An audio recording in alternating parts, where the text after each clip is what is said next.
Shalom, salam sejahtera. Assalamualaikum warahmatullahi wabarakatuh. Om Swastiastu, Namo Buddhaya, salam kebajikan dan salam sehat bagi kita sekalian. Sahabat Gemar Papeda Podcast Kementerian Agama Provinsi Papua Barat yang kami kasihi, senang sekali pada kesempatan ini kita boleh menghadirkan sosok Kepala Kantor Wilayah Kementerian Agama Provinsi Papua Barat yang kami sapa Bapak Luksen James Mayor SOS MAP yang baru beberapa bulan berada di Provinsi Papua Barat yang diberikan kepercayaan oleh pemerintah untuk menahkodai Kementerian Agama Provinsi Papua Barat. Untuk lebih mengenal sosok beliau, mari kita ikuti perbincangan dalam Gemar Podcast Kementerian Agama Provinsi Papua Barat pada kesempatan saat ini. Selamat sore Pak Kakanwil. Selamat sore, shalom. Bagaimana kabar Pak Kakanwil saat ini? Sehat, syukurlah puji Tuhan. Sehat. Dan mari kita sama-sama melihat sosok beliau serta pengalaman-pengalaman beliau yang akan menjadi berkat untuk Provinsi Papua Barat, teristimewa kita yang ada di lingkungan Kementerian Agama Provinsi Papua Barat. Pak Kakanwil, sejak Bapak dilantik pada tanggal 27 April tahun 2022 yang lalu di Jakarta, itu berarti belum setahun Bapak melaksanakan tugas di Papua Barat, dan kalau kami hitung-hitung baru sekitar 7 bulan yang lalu Bapak melaksanakan tugas. Pasti ada sukacita Bapak mengemban tugas di Papua Barat, karena kalau kita lihat pada sejarahnya itu sepertinya Bapak akan pulang melaksanakan tugas di kampung sendiri. Kira-kira menurut Bapak itu seperti apa? Baik, shalom, salam sejahtera Pak Jimmy dan kawan-kawan, ya semua kita. Jadi menjadi Kakanwil Agama Provinsi Papua Barat itu amanah ya. Itu juga panggilan kerja, panggilan tugas ya. Kemudian yang diperintahkan oleh negara, oleh Menteri Agama melaksanakan tugas di Provinsi Papua Barat. Iya. Tentu saya senang gitu, karena saya bertemu juga dengan banyak teman, sahabat, banyak orang-orang kerja, orang-orang hebat di Papua Barat. Jadi bagian dari sukacita ya, karena kerja kita ini hanya kerja, kalau bicara bekerja, pekerjaan ini hanya melayani, dan dengan melayani itu kita mendapat banyak sahabat. Saya pikir itu, dan tentu Papua Barat itu bukan bagian yang asing lagi bagi saya, karena saya menghabiskan masa kecil dan sampai SMA di Kota Sorong. Manokwari ini juga bagian dari tempat dari orang tua ada di sini, dan ya kota ini termasuk kota yang aman, dan waktu libur saya habiskan di kota ini. Jadi Papua Barat itu bagian dari masa kerja saya atau masa kecil. Jadi sebenarnya bukan suasana yang baru lagi Pak Kakanwil. Berarti Pak Kakanwil, perbedaan antara Papua dan Papua Barat ini kayaknya letak geografis maupun penduduk tidak ada berbeda itu Pak Kakanwil ya. Saya pikir kalau kita mau ingin kerja, kita melayani, mau tantangan model apa, baik dari segi geografis atau apapun, sama saja. Prinsipnya ini kan kita sedang melayani orang Papua, semua masyarakat Papua dengan berbagai gaya karakter, tetapi tantangan itu kita ambil ya. Jadi ya antara Papua dan Papua Barat tidak berbeda. Saya pikir jauh. Ya, mungkin Papua Barat ada gunung-gunung banyak, provinsi ada 29 ya, tapi di sini kurang lebih 13 12 ya, kabupaten, 12 satu kabupaten, kota. satu kota. Iya. Ya, tapi untuk apa semangat untuk melayani, saya pikir Tidak ada perbedaan. Ya Pak Kakanwil, pasti dalam perjalanan karir Bapak sebagai seorang ASN, ya suka duka yang dihadapi itu pasti ada-ada saja. Tetapi pasti Bapak juga punya komitmen, punya trik-trik khusus bagaimana untuk menyelesaikan semua persoalan menyangkut karir itu, sehingga sampai dengan saat ini Bapak sudah menjadi orang nomor 1 di Kanwil Agama Provinsi Papua Barat. Nah, untuk meniti karir itu kami juga ingin dengar, karena setahu kami dalam profil Bapak, kayaknya Bapak pernah menjadi Kasubag Humas, setelah itu Bapak menjadi seorang kepala bidang pendidikan agama Kristen, dan yang paling sulit dilupakan itu Bapak juga pernah menjadi seorang kepala kantor Kementerian Agama di Provinsi Papua Barat yang kabupatennya ada di Pedalaman. Nah, ini pasti suka duka itu Bapak akan rasakan itu.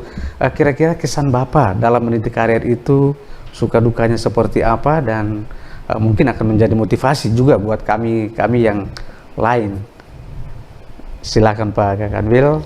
baik, makasih nih. Ini ya, saya pikir tidak berkelebihan, tetapi selaku ASN saya pikir kita sama saja dengan seluruh ASN. Ya, yang lain ya diangkat tahun 2000 ya gitu, diangkat tahun 2000, kemudian ditempatkan di Timika ya, berkarir jadi staf ya di perencanaan, kemudian pindah ke humas, dan kita berhadapan dengan banyak karakter teman, pimpinan ya, tetapi pada prinsipnya selaku staf kita bekerja sesuai dengan ketentuan aturan yang kemudian ditetapkan.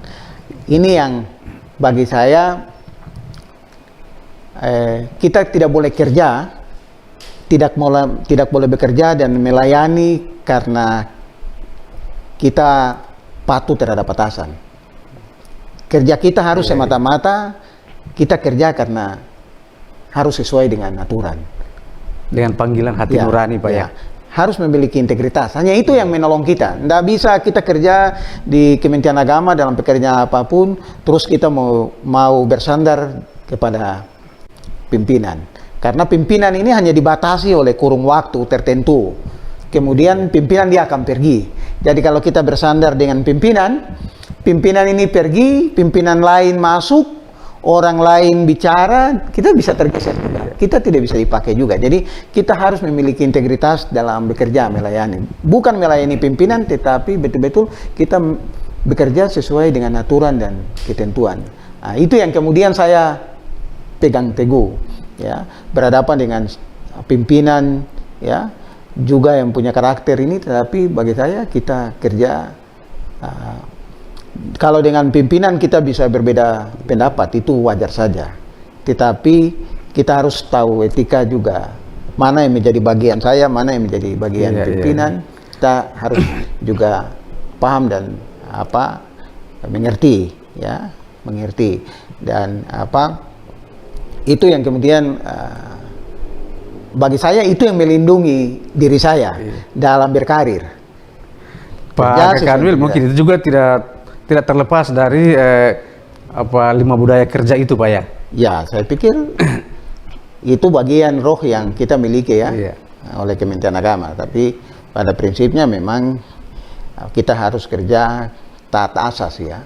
Ketentuan peraturan perundang-undangan itu yang harus lindungi kita. Jadi jangan kita kerja karena memang takut pimpinan, tidak ada. Pimpinan itu hanya dibatasi. Prinsip saya dalam bekerja, selama bekerja itu pimpinan itu hanya dibatasi waktu. Mau 1 tahun, mau 2 tahun, mau 5 tahun. Dan dia akan pergi. Tapi saya harus ada di situ. Maka saya harus bekerja dengan kesungguhan sesuai dengan. Ya. Mungkin saya tidak akan dipakai oleh kepemimpinan waktu itu dalam 1, 2, 3, 5 tahun. Tapi saya rasa nyaman ada di situ, saya tetap tegar ada di situ, dan pimpinan itu akan pergi dan saya akan ada di situ. Itu yang harus kita selaku ASN, dan saya pikir itu yang saya pakai sehingga kemudian dari Timika pindah ke Jayapura, ada di Kanwil sekian tahun, ya mulai dari staf sampai di Kasubag Humas dan kemudian ada di Kabid Pendidikan. Ke Kepala kantor. Itu yang kita hadapi. Kita hadapi banyak hal, kita hadapi pimpinan yang mungkin tidak akan sesuai dengan apa yang kita pikir, ya. Mungkin juga kita hadapi staf yang tidak sesuai dengan apa yang kita mau, ya. Tapi kita harus jalan sesuai dengan ketentuan dan integritas yang kita miliki, ya. Iya, baik. Terima kasih Pak Kanwil. Kami pikir itu hal yang perlu kita semua contohi sebagai ASN untuk mencapai satu kesuksesan. Tetapi kehadiran Bapak di Papua Barat, ini pasti Bapak akan datang dengan ada program-program prioritas di antara program-program lainnya. Pasti ada yang menjadi prioritas Bapak. Kira-kira di Kanwil Agama Provinsi Papua Barat ini yang sangat menjadi isu strategis yang menurut Bapak sangat prioritas, kira-kira apa yang harus Bapak buat? Ya, saya pikir Kementerian Agama punya banyak program prioritas, ya, program prioritas. Ya, salah satu program prioritas yang memang menjadi bagian penting dan tanggung jawab kita, ya. Saya ada satu titipan Pak Menteri, ya, dilantik kepada kami, itu pesannya adalah bagaimana jaga Papua Barat yang damai. Iya Pak. Pak, kalau diminta izin, pesan Pak Menteri itu kayaknya itu yang sudah mulai Bapak terjemahkan dengan kehadiran Bapak dengan sebuah jargon yang menuntut kita semua ASN di Papua Barat ini untuk melangitkan dan membumikan jargon tersebut. Agak jargon Gemar Papeda ini, gerakan masyarakat Papua penuh damai. Kira-kira yang menjadi alasan kenapa sampai Bapak bisa berpikir soal jargon ini? Saya pikir semua orang, ya, suasana yang dibutuhkan oleh semua orang itu damai. Apalagi Papua Barat hari ini, masyarakat itu butuh kedamaian. Orang bekerja itu butuh kedamaian. Ya. Dan itu yang sementara dijual oleh banyak orang juga berkenan dengan kedamaian. Tapi siapa yang harus mau mulai? Siapa yang kemudian ingin bertanggung jawab?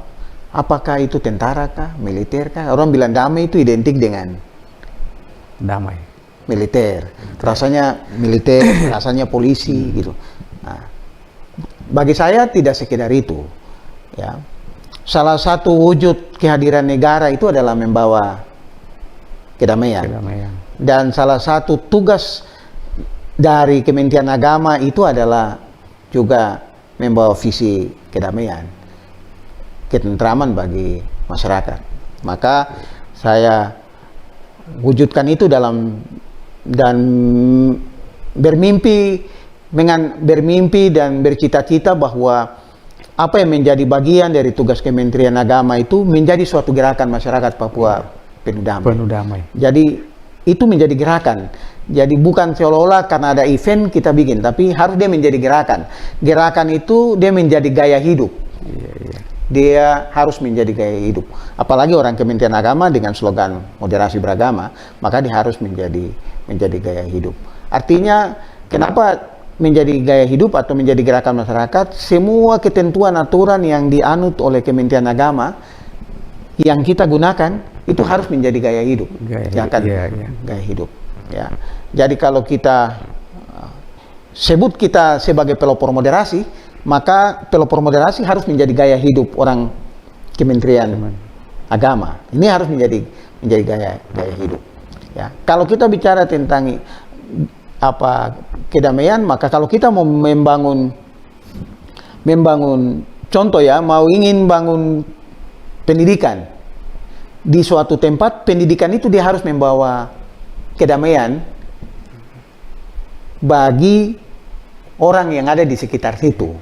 Kalau kita mau bangun gereja, mau bangun masjid, gereja dan masjid ada di tempat itu bukan untuk membuat masalah, menjadi pertengkaran, tetapi harus membawa kedamaian. Maka selaku orang Kementerian Agama mau buat program apa saja, memastikan bahwa program yang kita lakukan di satu tempat dia harus memberi dampak perdamaian. Pak Kanwil, soal kedamaian dan lain sebagainya, tapi papeda ini kan merupakan makanan khas kita di Papua dan Papua Barat ini, dan setiap ada jamuan itu pasti disajikan papeda ini, dan cara makannya juga itu kan ada masing-masing daerah juga kita semua makan di satu tempat. Nah, mungkin apakah ini yang membuat Bapak sehingga berpikir kedamaian itu digali seperti itu ya Pak, dengan kearifan lokal yang ada? Ya, kalau secara filosofis saya angkat itu karena saya memahami secara filosofis ya, apa itu Gemar Papeda. Gemar Papeda kalau kita secara harafiah kita buat gerakan masyarakat Papua Penuh Damai ya. Gemar artinya kita berharap semua orang itu gemar terhadap papeda ya. Kalau secara harafiah kita bilang orang senang makan papeda gitu. Karena setiap jamuan pasti ada. Iya. Nah, kalau itu kita identikan maka perdamaian itu harus menjadi bagian yang melekat ya. Dia harus menjadi bagian melekat. Artinya kalau orang mau bikin Papua ini damai, orang makan papeda dalam cara filosofi itu dia tidak makan sendiri-sendiri. Tidak asik gitu. Dia harus kumpul satu meja, pegang ini, kuah ikan apa, baru makan sama-sama cerita. Nah, ini yang kita ingin, segala persoalan di Papua harus diselesaikan dengan cara itu. Duduk sama-sama. Berarti itu model kerukunan yang akan terjamin itu Pak ya? Jadi ini yang disebut dengan, tapi kalau kita bedah dia lebih jauh, ya, maka orang lihat dia berduri ya. Sagu itu berduri di luar. Dia punya pohon sagu itu Pak ya. Pohon sagu itu kulitnya keras. Tapi ketika orang belah di dalamnya itu kan ada serabut. Serabutnya empuk sekali. Kira-kira itu seharusnya menjadi. Jadi saya pikir itulah orang Papua itu modelnya. Di luar kelihatan. Itu yang menjadi jargon yang bisa memperkuat Bapak, apalagi bicara soal moderasi dan kerukunan ini di Papua Barat. Iya, Bapak sebelum Bapak ke Papua Barat ini kan sudah mempunyai indeks kerukunan yang cukup tinggi untuk ukuran nasional. Nah, setelah Bapak datang ke Papua Barat, kira-kira Bapak melihat peta kerukunan itu seperti apa Pak? Atau peta moderasi itu? Ya, kita ini selaku masyarakat Papua Barat, ya, termasuk warga Indonesia, kita beruntung.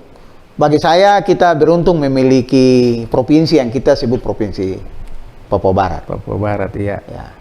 Karena sistem tatanan masyarakat kita ini, kehidupan keagamaannya itu melampaui batas-batas keagamaan. Persaudaraan di Papua Barat itu menjadi modal sosial bagi kehidupan moderasi dan kerukunan dan kebangsaan di Papua Barat.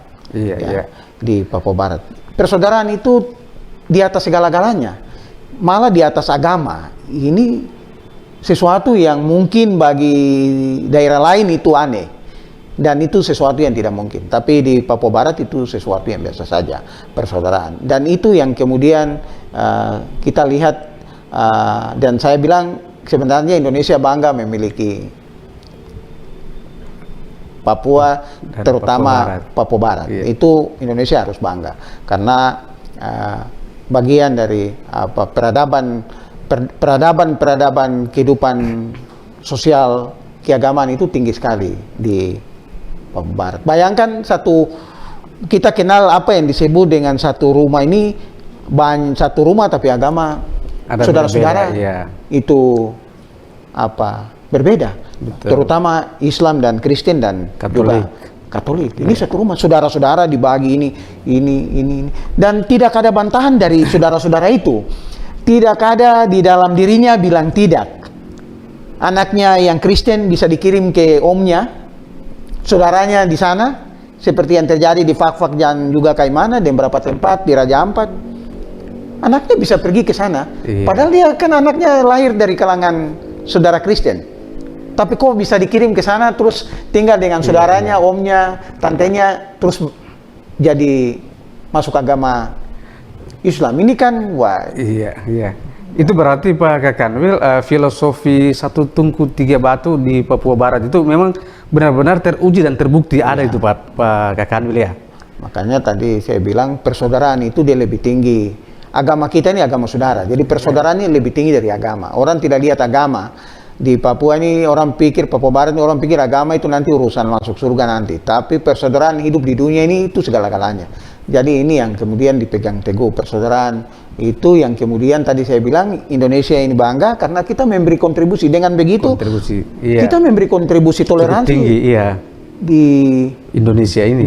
Iya. Kurang lebih 82%. Berapa kali berturut-turut indeks apa kerukunan kita dari 2017 Pak. Iya. 1, 2, sekarang 4, dia ada di sekitar 5 besar. Artinya ya saya bangga selaku Kakanwil ada di Provinsi Papua Barat yang memberi kasana kerukunan yang luar biasa bagi Indonesia. Saya mungkin bangga sebagai Kakanwil Papua Barat, tapi juga putra asli Papua Barat. Saya bangga. Makanya saya pikir kita harus berbangga hati selaku ASN di Provinsi Papua Barat, selaku motor penggerak kerukunan Kementerian Agama, kita harus bangga. Kita harus bangga, Kementerian Agama harus merasa bangga bahwa kita dapat juga mengkampanyekan, mendorong berbagai umat masyarakat untuk kemudian memiliki kehidupan toleransi yang tinggi. Saya pikir ini luar biasa. Berarti itu program prioritas yang sedang berjalan itu. Tetapi kami mungkin agak beralih sedikit Pak Kakanwil. Kalau mau bicara secara jujur, kayaknya ada tersirat di situ perhatian khusus Pak Kakanwil itu ada juga pada bagian kehumasan. Nah, ini sehingga podcast yang kita bentuk ini juga itu merupakan satu inisiasi dari Bapak untuk kita harus punya podcast juga dengan ya jangan sampai kita ketinggalan dengan teman-teman di daerah lain. Nah, Pak Kakanwil, apakah keinginan Bapak untuk podcast ini harus ada biar kita sama dengan daerah lain, atau ada target-target yang Bapak pingin dicapai melalui podcast ini? Ya. Kalau kaitan dengan podcast, saya pikir saya ini kader humas juga ya. Saya bangga karena juga jadi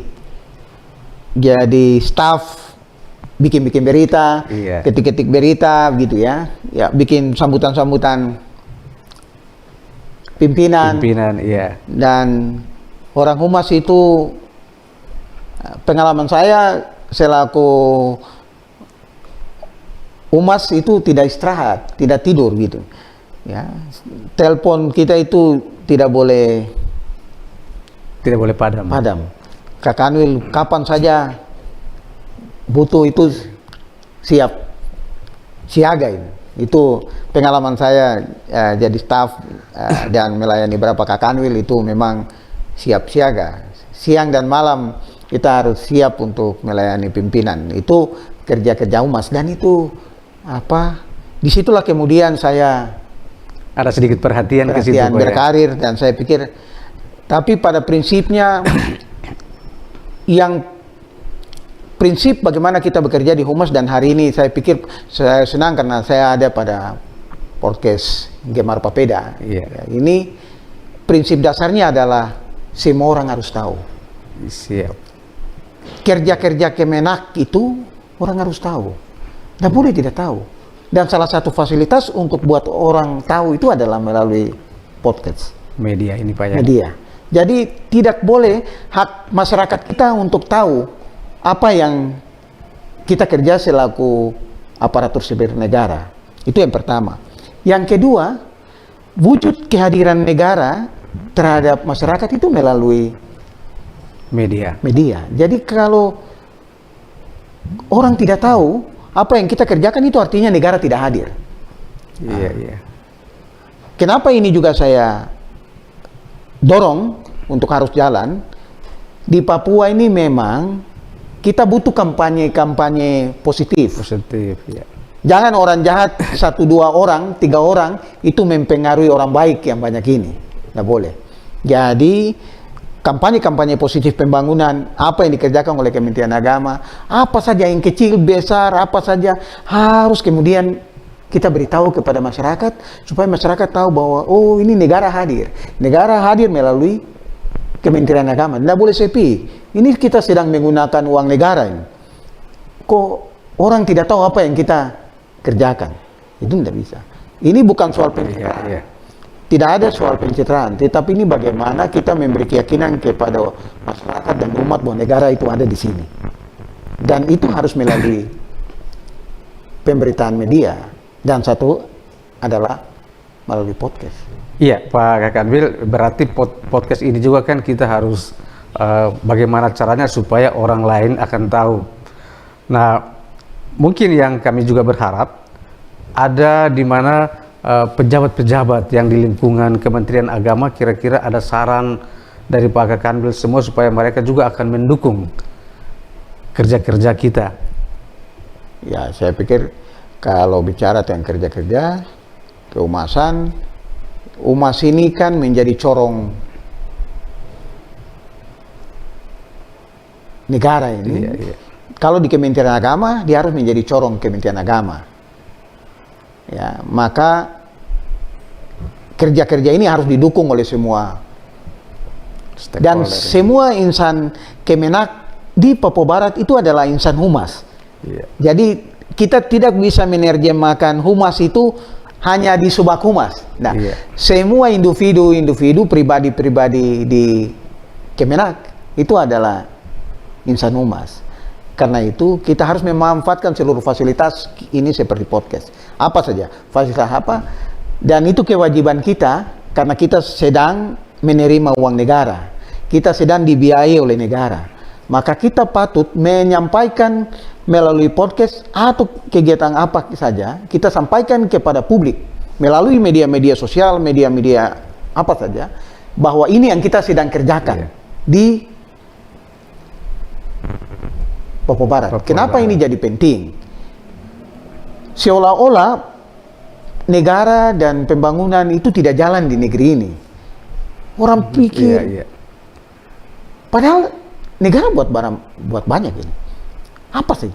Tapi karena kampanye-kampanye negatif itu mengarungi seluruh media, rasanya hanya Palang saja yang diberitakan, hanya saja demo yang diberitakan. Tidak. Podcast kita atau humas kita, Kemenak, dia tidak boleh fokus di situ. Dia harus fokus pada program-program positif, kampanye-kampanye positif. Dan itu menjadi kewajiban seluruh ASN. Kalau ini kita bisa lakukan, itu yang saya belum sebut sebagai suatu gerakan masyarakat Papua penuh damai. Siap.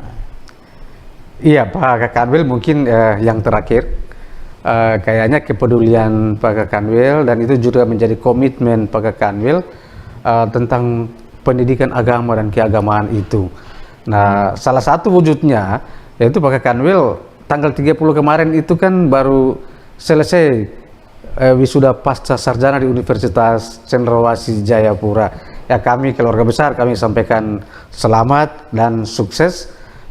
Pasti ada pesan-pesan pendidikan yang Pak Kakanwil akan sampaikan buat kami juga, dan itu akan menjadi motivasi bagaimana kita melihat dunia pendidikan itu menjadi satu keharusan dan kebutuhan kita. Ya, saya pikir kita masyarakat kita ini harus cerdas ya, harus cerdas. Nah, kecerdasan itu yang tadi saya juga sampaikan. Kecerdasan itu masyarakat diajari dengan kampanye-kampanye positif.